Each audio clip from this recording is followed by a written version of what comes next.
The Concorde is a plane that takes you from New York to London in just under 2 hours. This has been the dream of many people since before Concorde first took off, with its amazing speed and efficiency making it seem like a destined success story for future generations as well. This plane was meant to be a revolutionary invention, but it had so many problems. Fuel costs limited its range and made the planes noisy, which is bad for citizens' health.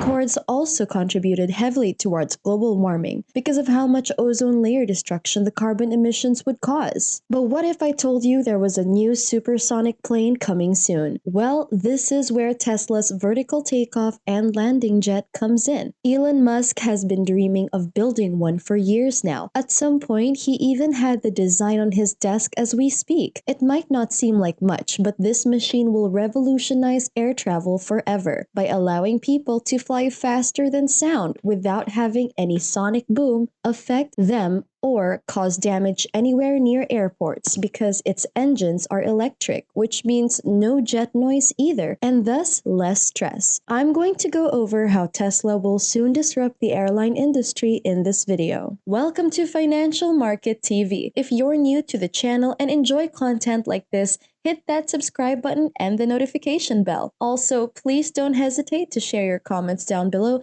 and give this video a like. Let's get started.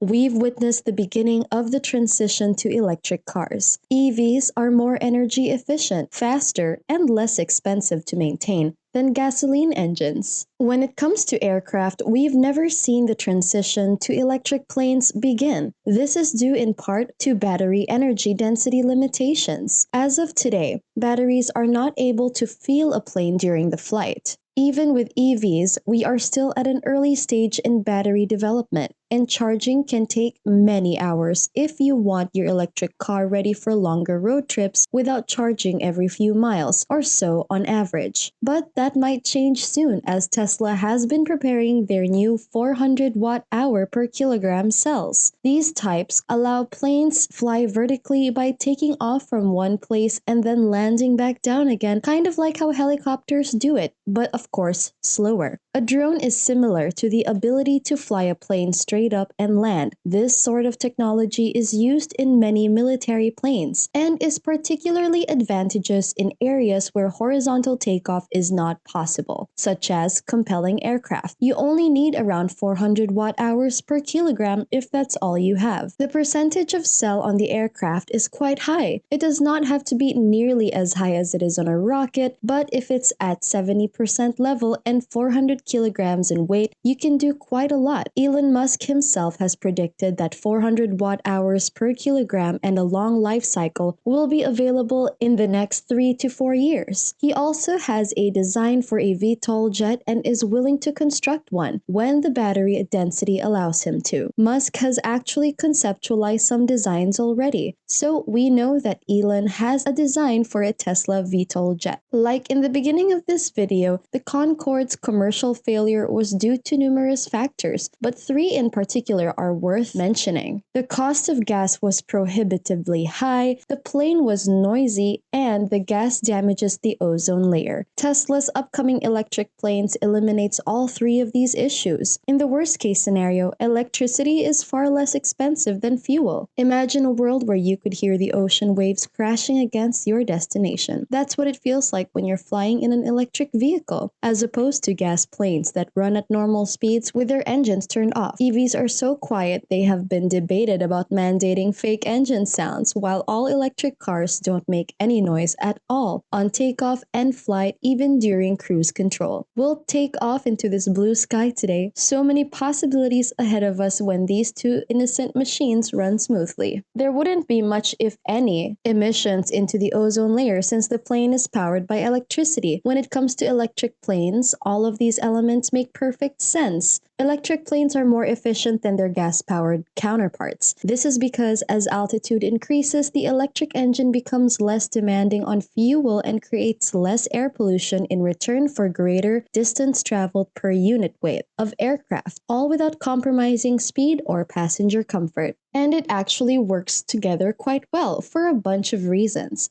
The higher you go, the better the electric, the more efficient the electric aircraft is. Whereas if you have a combustion aircraft, as you get higher, it tends to worsen because you have a kind of a fixed airflow. The hole in the front of the engine is a fixed size, and so you have to pick a particular cruising altitude. And so you've got to figure out how to get that right amount of air at sea level all the way through really high altitude. And then you've got the issue of supersonic combustion. You see, you end up having to slow the air down and it ends up being not that efficient. But an electric aircraft would just get better as it got higher. Both electric aircrafts get more efficient. The faster you go, the higher up you go in altitude. This will truly enable for supersonic speeds that are far greater than what you could imagine. With every foot climbed, air gets thinner and thinner, resulting in less air resistance. This theory is what Elon explained before. As with engines, you have to find a way to get the right amount of air in order to operate efficiently. This doesn't apply with electric airplanes. As an airplane travels higher and faster in the sky,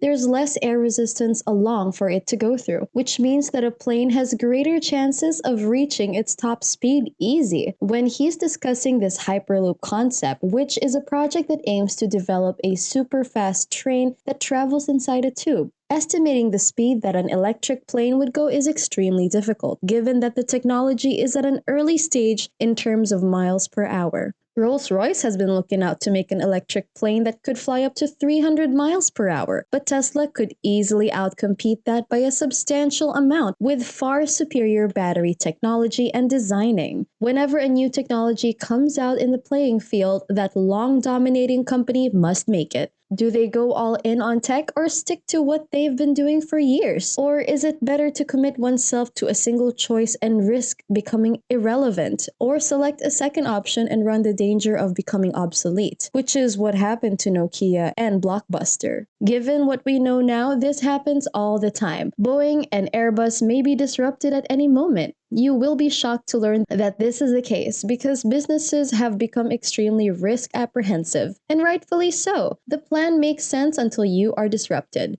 Given that Boeing and Airbus appear to be concentrating on very small modifications to the planes rather than significant upgrades, it appears unlikely that they'll produce a breakthrough in flight. The batteries are dense in order for a plane to fly supersonically during the day, not just because they need to be charged. Overall, an electric plane starts to make sense when you consider that the batteries aren't strong enough for supersonic flight throughout the day. The goal of Tesla has always been to hurry the planet to clean energy, and in order to do so, the company must challenge aerospace. Thanks for watching the whole video. Again, if you're new and like this type of content, subscribe to our channel. And don't forget to leave a comment down below and hit that like button. Also, click on the notification bell to get updated on our weekly uploads. See you in the next video.